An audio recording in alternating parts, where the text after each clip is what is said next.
Juliet Pérez Pérez, soy estudiante de Psicología de la Universidad Nacional Abierta de Distancia UNAD. Mi código es 97060903-437 y en este momento voy a hacer la fase final del curso de Psicología de los Grupos, donde nos proponen hacer un video en esta herramienta y responder unas preguntas. Entonces doy continuidad a lo sugerido en la guía.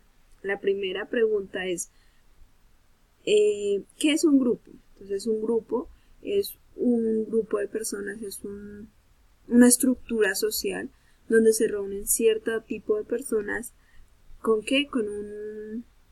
un propósito en común. Es decir, que todas las personas que van a este grupo, que asisten a este tipo de eventos, tienen una misma meta. La segunda pregunta dice,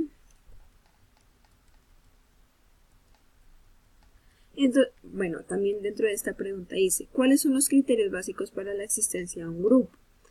Dentro de lo que aprendimos en el curso. ¿Cuáles son los criterios básicos? Claro, digamos, está la unión, el trabajo en equipo, las metas en común, o sea, trabajar en equipo es muy importante, pero tenemos que tener las metas en común, una buena comunicación, ser asertivos a la hora de comunicarnos, porque todo esto va a ayudar a que el grupo se consolide desde lo más pequeñito y se vuelva un grupo supremamente grande.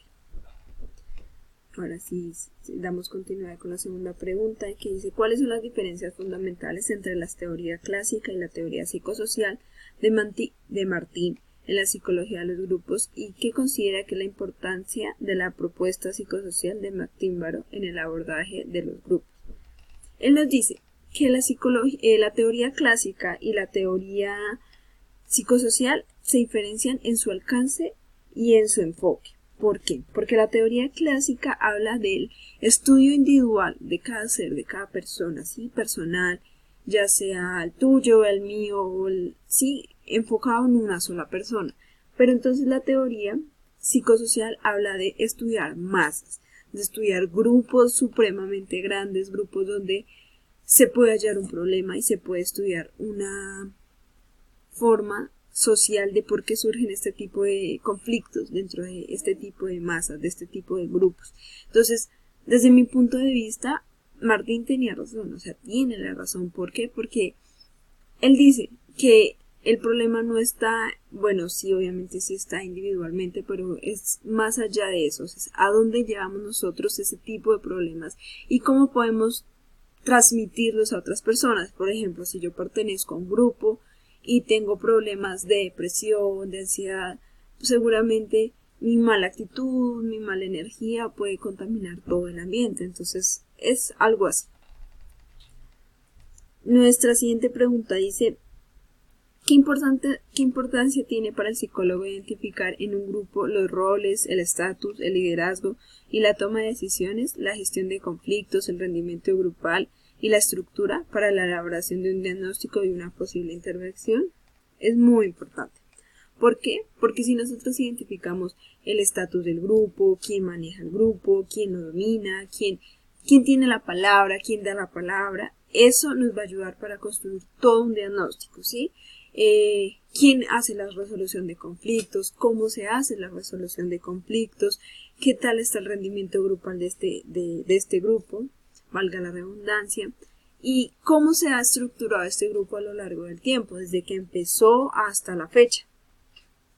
Entonces todo es parte de cómo podemos hacer un diagnóstico y cómo podemos llegar a una posible intervención en este tipo de grupos, donde hay grupos muy grandes, muy bien consolidados, que llegan a un punto de ruptura y hasta ahí llegó el grupo. Entonces, ¿cómo podemos nosotros hacer un diagnóstico y ver qué pasó?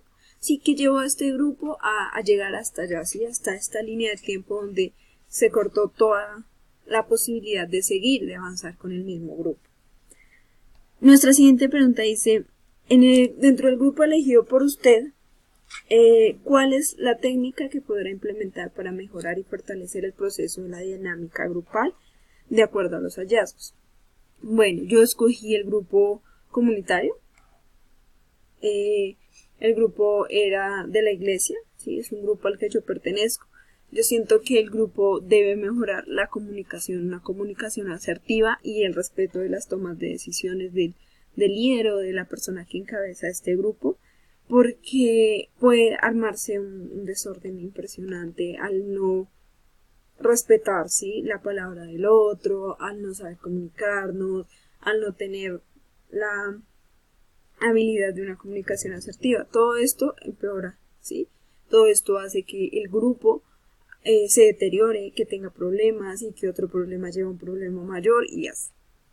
Y dice, por último, ¿qué importancia tienen los grupos para el desarrollo del individuo,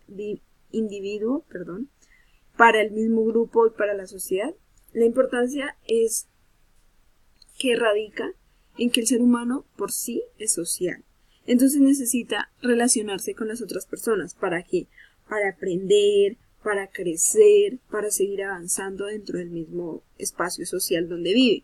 Porque nosotros no, literalmente, nacemos solos, pero debemos relacionarnos a lo largo de nuestra vida. ¿Para qué? Para podernos casar, para podernos tener amigos, pues con nuestros padres, con nuestros hermanos, en la universidad, en el colegio. Entonces, somos unos seres sociales y esto nos ayuda a crecer porque aprendemos del otro, aprendemos a defendernos, a hablar, a escribir y todo nos lo enseña otra persona, todo.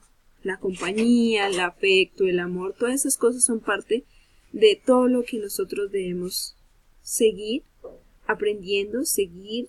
Entonces, como lo decía, somos seres sociales y necesitamos relacionarnos porque es parte de nuestra existencia, es parte de nuestra vida. Ya eso fue todo. Espero les agrade mucho, disfruté mucho de este curso, me pareció muy interesante, un curso muy interesante, me gustó. Muchas gracias a todos y bendiciones.